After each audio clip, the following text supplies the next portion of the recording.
Nike just released a brand new commercial featuring Caitlin Clark and her new Kobe shoe that she released today. And I saw this commercial yesterday on social media. I thought it was so cool. There's a shot when she's in the locker room and she opens her eye and it like turns into what looks like a snake eye, but when you zoom in, it's actually the Kobe logo.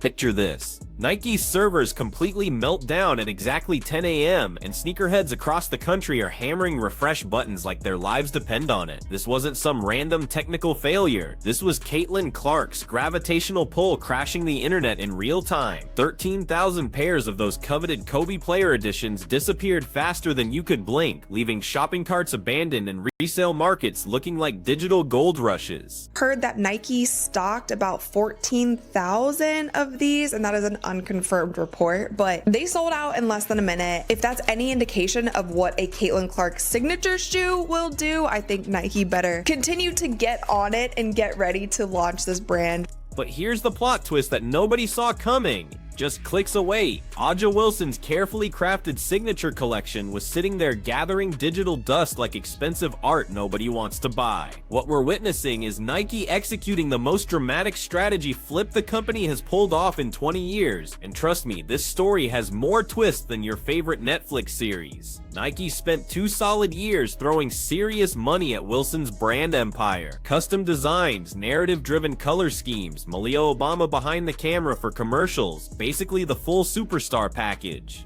Their master plan was simple enough: position Aja as the undisputed face of women's basketball and watch the revenue stream flow like a river. On every metric that mattered, it seemed bulletproof. 2 MVP trophies, Olympic gold medalist, personality that lights up every room. But there was one small detail they missed. While Nike was busy orchestrating Wilson's coronation, Caitlin Clark was out there rewriting history books like they were rough drafts. Every impossible three-pointer became instant SportsCenter gold. Every post-game interview spawned viral social media moments. She transformed into this magnetic force that sent television ratings through the roof and had arenas selling concessions at triple their normal pace. The entire sports world took notice. Somehow Nike didn't get the memo. Nike finally delivers Caitlin Clark PE. Is this the first Caitlin Clark exclusive Nike commercial since she's entered the WNBA? I know she's made a cameo here, she's made a cameo there, she was featured as part of this rollout here, featured as part of this rollout there, but is this our first official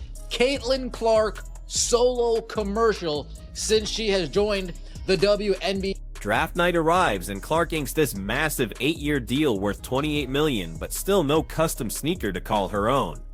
Instead, she's out there playing in modified Kobe 5s, nothing fancy about them, no personal branding, just straight performance gear. Yet somehow those borrowed kicks were already demolishing Wilson's custom-built line before they even reached store shelves.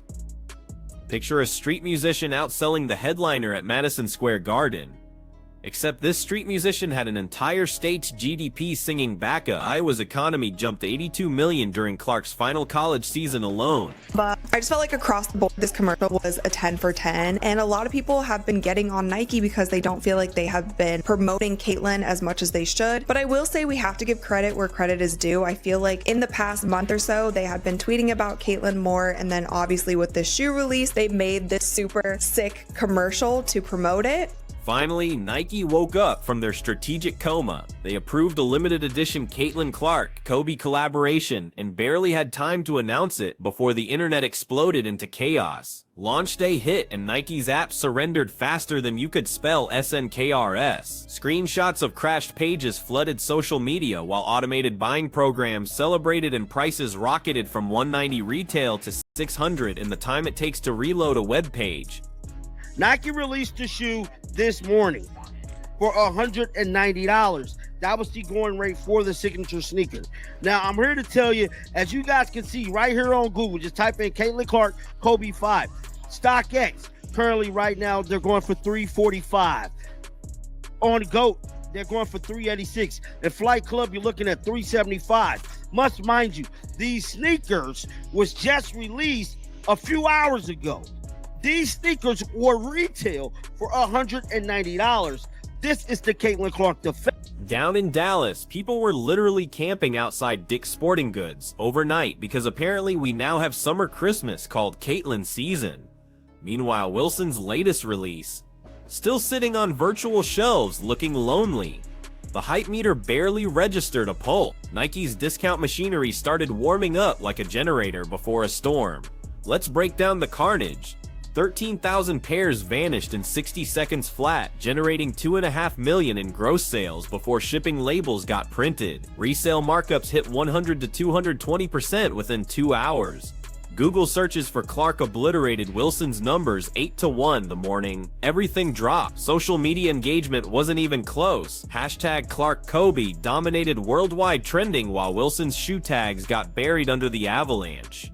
Clark didn't just move merchandise, she basically hijacked the entire digital marketplace and made it dance to her rhythm. Look, Wilson is absolutely elite at basketball, but sneaker culture feeds on 3 things: compelling stories, artificial scarcity, and that undefinable star magnetism. Nike delivered the first 2 elements for ADIDAS, beautiful narratives and limited production runs, but consumers never felt that irresistible pull. Her collection felt more like browsing through a well-made family photo album than hunting for the next must-have statement piece. Clark operates on a completely different frequency. She doesn't chase attention, she attracts it like gravity.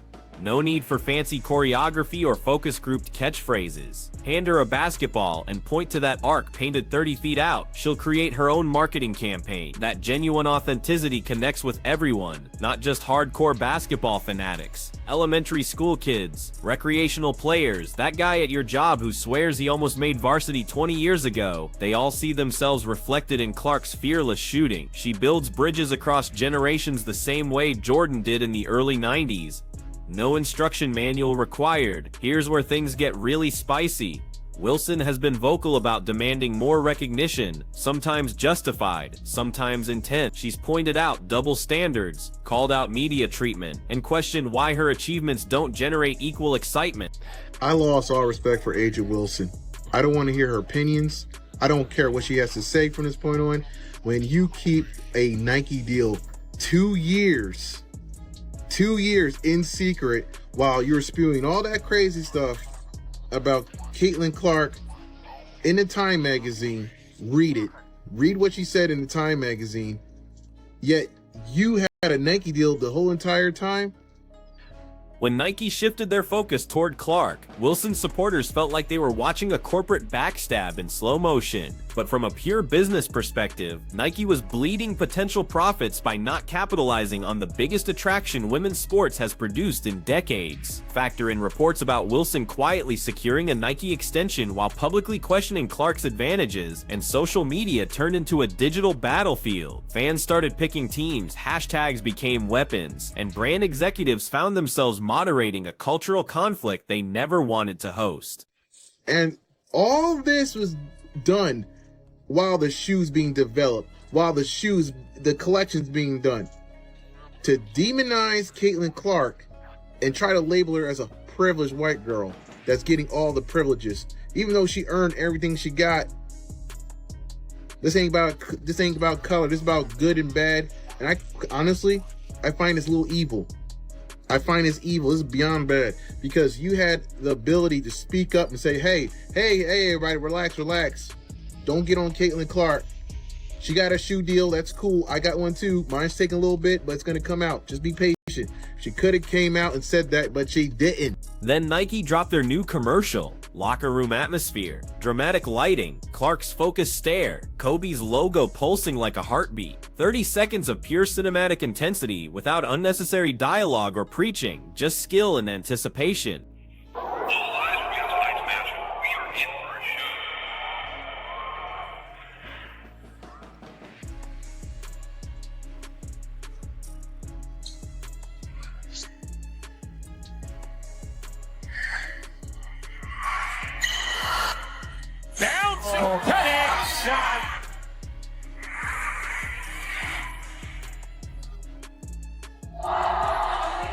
Lays in a delectable dime from Caitlin Clark.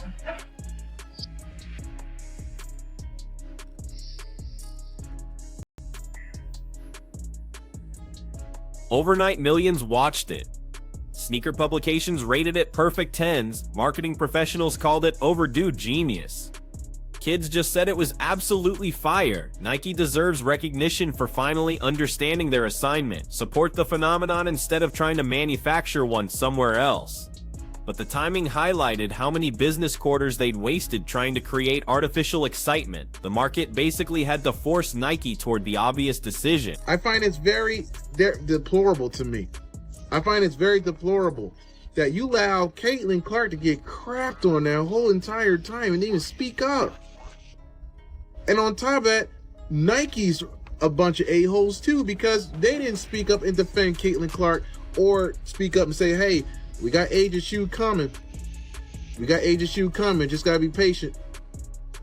Caitlin Clark's gonna get hers too. I don't understand the tactics here. All you're causing controversy that didn't have to be there. You're calling division where it didn't have to be there. You're calling racial, issues where it didn't have to be there. Step back and look at the bigger picture. Clark's rookie season road games are selling out venues that averaged half-empty seats last season. Television viewership spikes over 200% whenever her name appears on the schedule. Sports bars in opposing cities throw Clark viewing parties like she's the Super Bowl. That's the gap between impressive statistics and compelling storytelling. Wilson's accomplishments shine bright: MVPs, championships, Olympic medals, but Clark's story builds momentum every single game she plays. So it's finally here. Caitlin Clark sneakers from Nike is finally dropping. She was signed to them last year, and the sneakers is a year late in my opinion, but nonetheless I'm excited because these sneakers is finally coming out. But what does annoy me a little bit is that this is a collaboration with Kobe. Now Kobe, respect to Kobe, the legend, rest in peace, great basketball player, but in my opinion Caitlin Clark is a big enough star and she's creating her own legacy. So I feel like, at least for her first sneaker, it shouldn't be a collaboration with any other player, dead or alive, in my opinion. I feel like Caitlin should have, for her first shoe, had her own original. Brands survive on emotional investment, that feeling you experience when you're wearing greatness. Clark converts that emotion into actual purchases at a rate nobody's seen since Jordan's peak years. Wilson's line appeals more to a focused audience supporting representation and social progress. Definitely important, but nowhere near the same commercial velocity. Industry sources revealed that former Nike basketball marketing executive Jordan Rodgers publicly criticized the company for underutilizing Clark, while stock prices dropped to 5-year lows. Imagine watching your investment portfolio evaporate while the biggest revenue driver in sports sits underused on your own team, like discovering oil deposits in your backyard and using them to water your garden instead. Now executive presentations reference Clark-driven server crashes as key performance indicators. Translation: prepare our systems so they don't collapse when the real signature shoe launches. This strategic pivot acknowledges past miscalculations while betting that Clark's potential reaches skyscraper heights. Wilson understandably isn't celebrating. She's posted cryptic messages about respect, amplified commentary painting Clark as privileged, and watched public opinion shift sideways. The controversy even positioned Nike as enabling division by staying quiet. In some alternate universe, a single press release announcing signature lines for both athletes, patience required, friendship maintained, might have prevented this explosion. Instead, the silence got filled with inflammatory hot takes. What happens to Wilson's collection now? It'll sell to dedicated Las Vegas Aces supporters, collectors, and people backing her message. But mainstream momentum has already chosen its direction. Wilson's smartest move might be embracing her unique strengths: defensive excellence, leadership qualities, natural charisma, and building her own distinct path instead of chasing Clark's unstoppable momentum. Genuine connection beats algorithmic manipulation every time. You can split test thousands of slogans, but if an athlete's aura feels manufactured, consumers detect it immediately. Limited availability still dominates. One exclusive drop that crashes websites outperforms 6 lukewarm releases with unlimited inventory. Organic conversation trumps expensive campaigns.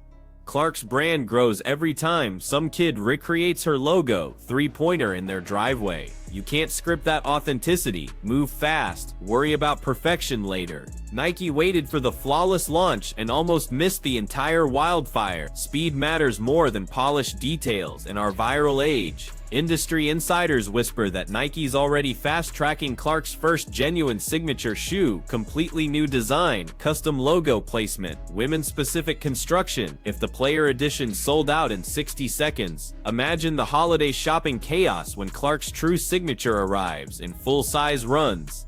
Expect larger production numbers, probably 100 to 150,000 pairs minimum, but still enough scarcity to keep resale markets hungry. International releases will follow shortly after. Asian and European markets love Kobe retros, and Clark's connection brings contemporary relevance. Wilson's upcoming colorways will test whether strategic adjustments can reignite consumer interest. Expect community-focused activations, possibly WNBA-themed pop-up events, and partnerships with social justice organizations. Smart strategies, but they're climbing uphill against Clark's mainstream hurricane. Caitlin Clark didn't just move sneakers, she catalyzed a complete industry transformation. She revealed the distance between manufactured marketing and authentic appeal. She reminded corporate boardrooms that consumers, not committees, crown superstars, and she demonstrated that sometimes the most effective advertising is simply allowing excellence to showcase itself. Nike finally joined the performance, but only after the audience was already applauding. The question now is whether they'll maintain rhythm with the song they accidentally silenced too long, or drift back into corporate tone deafness while competitors seize the opportunity. One guarantee remains: next time Clark steps on court, millions will refresh their browsers simultaneously. And if you're supporting Aja Wilson's journey, the path forward is crystal clear. Transform criticism into motivation, create your own playbook, and remind everyone why your name earned its place on those same executive whiteboards. Because ultimately, boxes of sneakers don't respond to emotions, social media wars, or press statements. They respond to flight. Right now, Caitlin Clark is soaring through the atmosphere. Everyone else is scrambling to catch the ride before the altitude becomes unreachable. If you're here for the complete story, smash that subscribe button, hit notifications, and drop a basketball emoji in the comments so the algorithm recognizes who really dominates this game. See you in the next breakdown.